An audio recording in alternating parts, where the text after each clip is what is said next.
پادشای ئاسمان، باڵندەیەک بە خێرایی موشک، معجیزەی خودا لەسەر زەوی.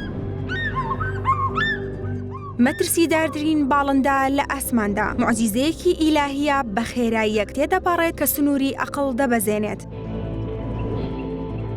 خێراترین باڵندەیە لە هەموو ئاسمانی جیهاندا، ئەوەی مرۆڤ نەیدەزانی ئەم باڵندەیە فێری کرد، هەروەک چۆن کەروێشک مرۆڤی فێری ناشتن کرد. ئەم باڵندەیە مرۆڤی فێری فڕین کرد، یارمەتیدا لە پەرەپێدانی تەکنیکە ئاڵۆز و شاراوەکانی فڕین. لە چەند ساتێکدا پێش ئەوەی چاوەکانت بتروکێنیت، وەک موشکێک لە ئاسمانەوە دێت و هێرش دەکاتە سەر نێچیرەکەی بە خێرایی 400 کیلۆمەتر لە سەعاتێکدا.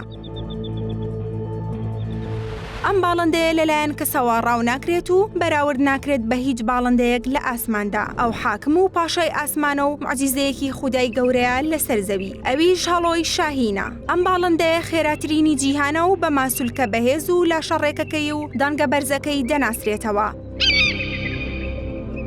دەتوانێت هەموو شتێک ڕاو بکات. لوتی بووەتە معجیزەیەکی ئیلاهی ناوازە کە یارمەتی ئەم هەموو هێزەی دەدات. چەند هێنەیەکی شاراوە لە لوتیدا هەیە. زانایان پرسیان چۆن دەکرێت باڵندەیەک بەو قەبارەیە و لەژێر فشاری ئەو پەستانە زۆرەی هەوا بمێنێت کاتێک دەفڕێت بە خێرایی 400 کیلۆمەتر لە سەعاتێکدا. شارەزایانی بواری فڕۆکەوانی سوودیان لەم باڵندەیە وەرگرتووە بۆ پرسیاری کە بەردەوام دەکرا لەبارەی ئەم باڵندەیەوە.